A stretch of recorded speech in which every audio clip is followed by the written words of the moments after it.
Une invasion de l'Ukraine par la Russie qui inquiète les marchés, les banques centrales, mais aussi désormais le FMI. Et une déclaration de sa présidente, Kristalina Georgieva, qui n'est pas passée inaperçue quand on sait la situation financière actuellement, habituellement peu loquace. Bonjour Christian Saint-Etienne. Bonjour.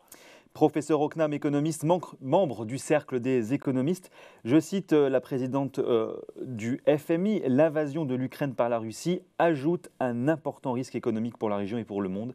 C'est ce qu'elle disait par voie de presse. Elle craint on va dire, une menace pour la croissance mondiale. Est-ce que ces craintes à la présidente du FMI sont fondées selon vous ? Oui, elles sont fondées. Maintenant, il faut rester lucide et surtout anticiper l'évolution de la situation en Ukraine.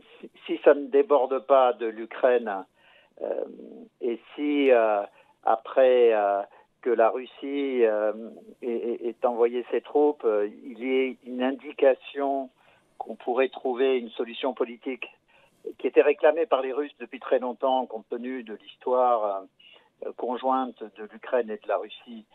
Mais les Russes étaient très inquiets par les avancées de l'OTAN et la participation accrue de l'armée ukrainienne aux manœuvres de l'OTAN depuis 2020. Donc, on est dans un dossier qui, s'il reste limité à l'Ukraine, pourrait avoir un impact via les prix sur l'énergie, d'une part, la possibilité de l'Europe de continuer à acheter du gaz russe ou non, et puis surtout les conséquences des sanctions qui pourraient être prises sur la Russie. Il a raison, Bruno Le Maire, quand il nous dit que finalement en France, l'impact sur l'économie française sera assez limité.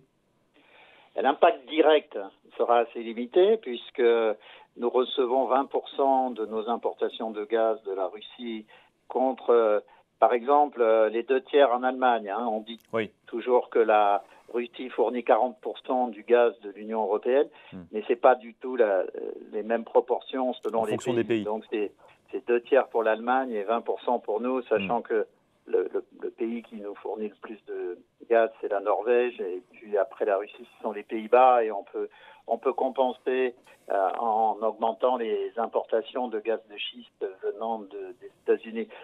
Donc il y a un premier impact négatif sur les importations d'énergie pour l'Europe. Il y a un deuxième impact si on regarde la France, et en fonction des sanctions qui seront prises sur les exportations de blé venant de Russie et d'Ukraine, qui sont très importantes au plan mondial. Parce que si la production de l'Ukraine n'est que de 4% de la production mondiale de blé, c'est 12% des exportations. La Russie, c'est 20% des exportations mondiales. Donc, à eux deux, Ukraine, Russie, c'est 30% des exportations mondiales de blé. Donc, s'il y avait un embargo ou en tout cas des limitations aux exportations de blé de l'Ukraine et de la Russie, ça favoriserait en revanche les exportateurs français de blé. Donc, ça aurait un petit effet positif qui compenserait en partie l'effet négatif sur le gaz. Alors, ceci étant, ça, ce sont les effets directs. Oui. Maintenant, il y a des effets indirects. Il y a un ralentissement de la croissance européenne, puisque le FMI prévoyait qu'après le mini-rebond de 2021, qui corrigeait la chute de la production en 2020, on aurait une activité qui augmenterait de 3,9% en 2022 dans la zone euro. Là, ces événements pourraient effacer un demi-point, voire presque un point, ce qui fait qu'au lieu de 3,9 de croissance en 2022 pour la zone euro, on pourrait tomber à 3. Ça ne ferait pas la fin du monde, ça voudrait simplement dire qu'il y aurait un rebond qui serait moindre avec les conséquences à attendre sur les finances publiques et l'emploi. Donc, c'est moins les effets directs ou indirects sur l'économie qui sont inquiétants, c'est la question stratégique centrale de savoir si on a un débordement de la situation situation géostratégique de l'Ukraine sur le reste de l'Union européenne. C'est ça la question centrale en fait. Et vous parliez de finances publiques, vous parliez aussi d'énergie. Est-ce qu'on peut se dire finalement en France que si les seules conséquences, entre guillemets, de ce conflit restent l'inflation, alors évidemment assez importante, des énergies, on pourra dire finalement qu'on s'en est bien sorti? Et est-ce que ça peut finalement aussi amener le gouvernement pour un petit peu compenser effectivement cette inflation, de renier sur une partie de sa fiscalité, comme on commence un petit peu à l'entendre, notamment sur les prix du pétrole? Effectivement, le gouvernement est déjà intervenu sur le prix de l'électricité à un coût colossal. Ça a coûté 15 milliards. 18 milliards d'euros, c'est le coût combiné pour l'État et EDF. Donc c'est un coût considérable. Si le gouvernement intervenait sur le gaz, ça pourrait coûter entre 10 et 15 milliards d'euros.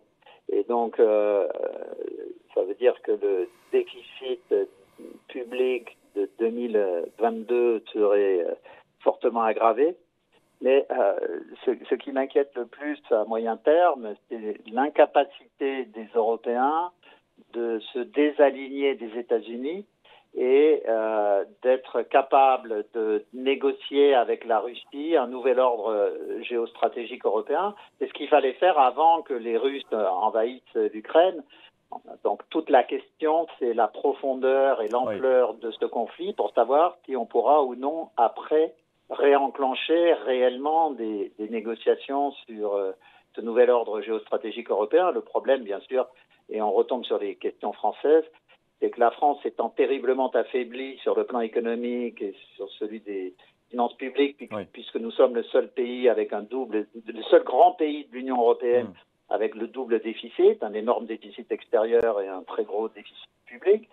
Si donc la France est très affaiblie, l'Europe est dominée par l'Allemagne, une Allemagne totalement mercantiliste, obsédée par ses excédents commerciaux et qui est totalement soumise aux intérêts stratégiques américains, en sorte que l'Union européenne est incapable depuis plusieurs années d'envisager une négociation directe avec la Russie. Donc on est dans une situation géostratégique qui est en partie causée par la façon dont les Américains gèrent leur position mondiale après leur pivot vers le Pacifique. Ils accumulent des erreurs en Afghanistan, en Syrie et maintenant sur l'Ukraine, face à une Russie qui est assez agressive. Donc, s'il n'y a pas des éléments d'Europe puissance qui se mettent en place assez rapidement et une Allemagne qui trouve un accord avec la France pour relever un peu la tête face aux États-Unis afin de créer cet ordre européen, on va vers des difficultés qui, cette fois, pourraient avoir des effets structurels sur la croissance. Et ça promet bien sûr de nombreux débats après ce conflit à Bruxelles. Merci Christian Saint-Etienne d'être venu aujourd'hui en direct sur Boursorama. Merci à vous.